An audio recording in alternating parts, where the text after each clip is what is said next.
या अस्सलाम वालेकुम नाज़रीन, कैसे हैं आप लोग। उम्मीद करते हैं सब खैरियत से होंगे और हमारे लेक्चर्स को एंजॉय भी कर रहे होंगे। हम साइकोलॉजी की जो सीरीज़ शुरू की हुई थी लेक्चर्स की, उसके अंदर आज का जो हमारा टॉपिक है वो बेसिकली है टाइप्स ऑफ नर्व्स के बारे में। हम इससे पीछे जो टॉपिक पढ़ चुके हैं वो स्ट्रक्चर ऑफ न्यूरॉन था। उसके अंदर हमने डिटेल में डिस्कशन की है कि न्यूरॉन्स क्या होते हैं, ठीक है, उनकी स्ट्रक्चर कैसे होता है और इसके अंदर कितने किस्म के रिसेप्टर्स थे। आज का जो टॉपिक है हमारा वो बेसिकली है टाइप्स ऑफ नर्व्स। थोड़ा सा इसके बैकग्राउंड में मैं आपको बताता चलूं कि जो नर्वस सिस्टम होता है हमारा, वो नर्वस सिस्टम के अंदर जो एक नेचुरल वे होता है जो इंफॉर्मेशन को भेजता है, वो भेजता कहाँ के, या तो आपके दिमाग को भेज रहा होता है या स्पाइनल कॉर्ड की तरफ भेज रहा होता है। वो जो सारी इंफॉर्मेशन होती है वो एक बेसिक नेचुरल वे होता है, थ्रू नर्व्स के जरिए या इम्पल्सेस के जरिए हो रहा होता है। अब इसके अंदर क्या है कि जो इंस्ट्रक्शंस हैं जिसे हम सिग्नल्स कहते हैं, वो स्ट्रक्चर जनरेट होते हैं या तो सेंट्रल नर्वस सिस्टम के अंदर, ठीक है। सेंट्रल नर्वस सिस्टम के अंदर दो चीज़ें आ जाती हैं, आपके एक ब्रेन आता है और एक स्पाइनल कॉर्ड आता है। नॉर्मली जो सिग्नल्स जनरेट होते हैं वो थ्रू ब्रेन ही होते हैं, लेकिन समटाइम्स कहाँ भी होते हैं, स्पाइनल कॉर्ड के अंदर भी होते हैं। वो करते क्या है, वो मसल्स को डायरेक्ट करते हैं, वो टारगेट को डायरेक्ट करते हैं कि वो जाए मुतलका लोकेशन के ऊपर, ठीक है। वो बताते हैं इंस्ट्रक्शंस के क्या काम करना है।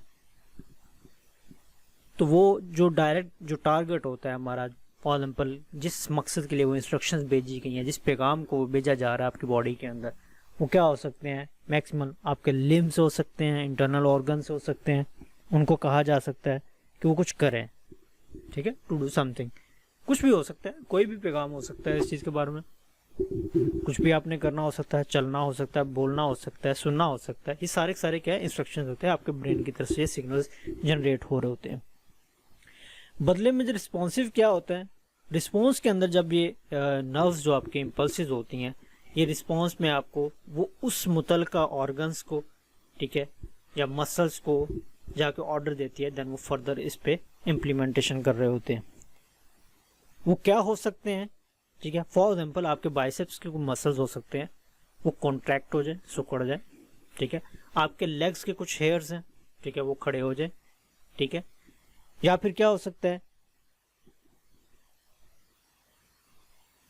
जो आपके भूख लगने लग जाए आपको, ठीक है, उनके इंटेस्टाइन जो होती है आपका, उसकी वर्किंग क्या होती है, इंक्रीज होनी शुरू हो सकती है।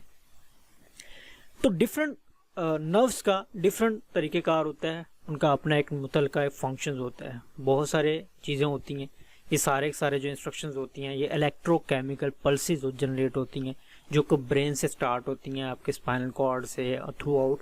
जब ये मुतलका नर्व्स की तरफ पैगाम पहुंचता जाता है तो वो कहीं भी जा सकता है, वो आपके टिश्यूज में जा सकता है। वही सारे नर्व्स के थ्रू ही ये काम हो रहे होते हैं। आपके नर्व्स आपके टिश्यूज के अंदर जा सकते हैं, मसल्स के अंदर जा सकता है, और जहाँ जहाँ भी वो आपके नर्व्स जा रही हैं वो पैगाम वहाँ तक जा सकता है। तो नॉर्मली होता तो यही है कि जिस जगह बॉडी के जिस ऑर्गन्स की वो नर्व्स हों तो उसे उसी के नाम से ही बुलाया जाए, ठीक है। फॉर एग्जाम्पल अगर लेग्स की बात करें तो लेग की नर्व्स हो सकती हैं, लेकिन फिर भी जनरली कुछ चीज़ों को डिस्क्राइब किया गया है तो फंक्शंस के लिहाज से याद रखिए कि फंक्शंस के लिहाज से जो नर्व्स हैं उसको तीन तरह से डिवाइड किया गया है। सेंसरी नर्व्स हैं, ठीक है, मोटर नर्व्स हैं एंड एसोसिएटिव्स हैं, जिसे ऑटोनॉमिक भी कहते हैं। फर्स्ट ऑफ ऑल अगर हम बात करें कि सेंसरी नर्व्स के अंदर क्या चीज़ें पाई जाती हैं, सेंसरी नर्व्स को हम सेंसरी न्यूरॉन भी कहते हैं, ठीक है, नर्व्स को न्यूरॉन में भी कन्वर्ट करते हैं। ये बेसिकली है किसका है, सेंसेस के रिलेटेड है इसका काम।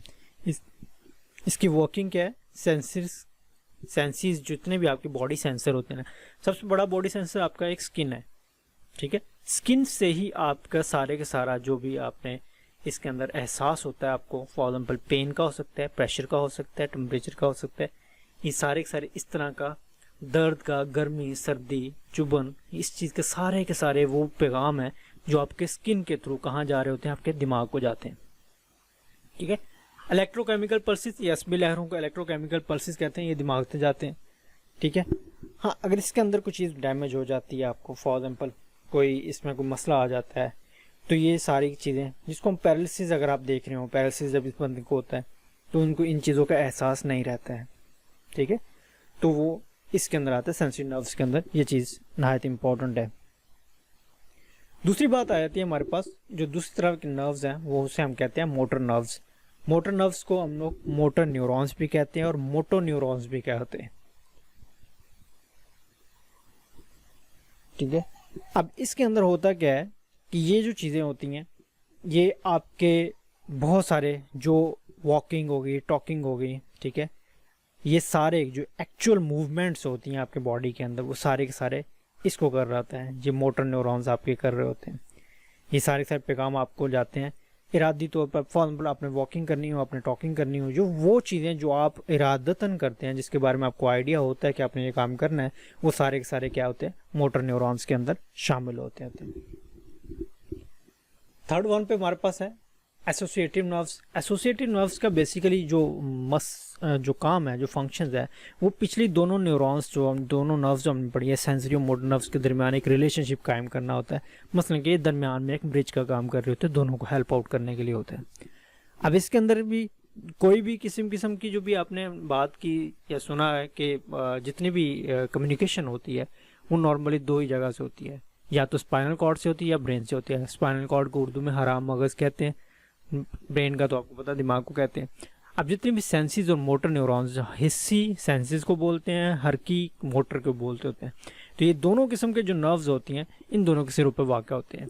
अब ये जब एक नर्व जो दूसरे को पैगाम पहुंचाना होता है तो ये मुनासिब रद्द-ए-अमल के इज़हार के लिए ना ये जिस्म के मखसूस आज़ू को हरकी असाब की मदद से हुक्म भेजते हैं। और इसमें करते क्या है, जो एसोसिएटिव नर्व्स होती हैं इन दोनों के दरमियान में रिलेशनशिप कायम करती है, जिसको रब्त बोलते हैं। तो अगर ये चीज़ें शामिल ना हो तो आप रैंडमली ऐसे मूवमेंट करने शुरू कर देते हैं, ठीक है। तो रैंडम मूवमेंट, फॉर एग्जाम्पल आप सोते हुए भी कुछ मूवमेंट कर रहे होते हैं, यू डोंट नो उसके बारे में।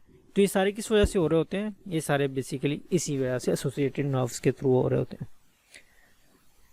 अब जो नेक्स्ट है मैकेनिज्म, न्यूरॉन का मैकेनिज्म है, करता क्या है, ठीक है, इसका काम क्या है।